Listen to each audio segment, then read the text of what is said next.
In this video, I will show you step by step how you can link your Discord to your PS5. So from your games homepage here, you want to go to the top right hand corner, click on settings, and then you want to go to users and accounts.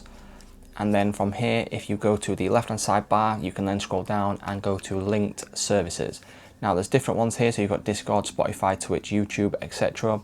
Now you want to click on Discord, that will then bring you to here. You can read through this bit of information if you want to, but then you can click on link at the bottom. And then once we select link, you will then be on this page where you will then be able to scan the QR code, and then you can then enter the code on the PS5 screen. So what we can do, for example, is my phone. I will scan the QR code, and now I'm just entering my password. And then once you do this, as you can see, you just simply then want to, if I just focus on my phone, right?